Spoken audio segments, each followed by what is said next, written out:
Hi friends, welcome to Sita kitchen. ఈరోజు Oreo బిస్కెట్తో మనం cake తయారు చేద్దాం. బిస్కెట్లు మొత్తం ఓపెన్ చేసిన తర్వాత వీటిలో ఉన్న క్రీముని తీసి మనం ఒక గిన్నెలో పెట్టుకోవాలి. గిన్నెలో పెట్టుకొని తర్వాత ఇవి చిన్న చిన్నగా ముక్కలు చేసుకోవాలి. ముక్కలు చేసుకున్న తర్వాత మిక్సీలో వేసుకోవాలి. వేసుకున్నప్పుడు కొంచెం చక్కెర, పాలు పోసుకోవాలి. పోసి మెత్తగా వేసిన తర్వాత ఇప్పుడు ఒక బౌల్ తీసుకోవాలి. బౌల్లో మైదా వేసి తిప్పుకోవాలి.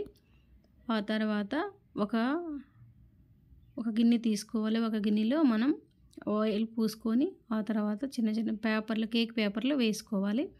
వేసుకొని దానిలో ఇది పోసి మిశ్రమాన్ని మనం ఉప్పు కింద పెట్టి స్టాండ్ పెట్టి దానిలో కేక్ పెట్టి ఉడికించాలి. ఒక 10 నిమిషాలు ఉడికిన తర్వాత చూడండి ఇలా వస్తుంది.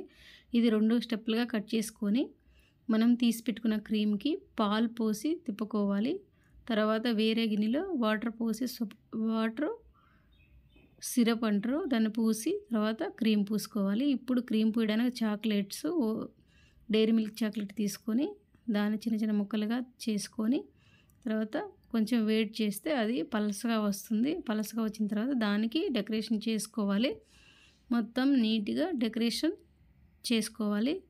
చేసుకున్న తర్వాత కొంచెంసేపు ఫ్రిడ్జ్లో పెడితే అది తయారవుతుంది. ఇప్పుడు మనం చిన్న చిన్న ముక్కలతో ఏవైనా ముక్కలతో మనం డెకరేషన్ చేసుకోవచ్చు. చాక్లెట్ ముక్కలతో మేము డెకరేషన్ చేసాం, మీరు కూడా చేసుకోండి. Happy new year cake.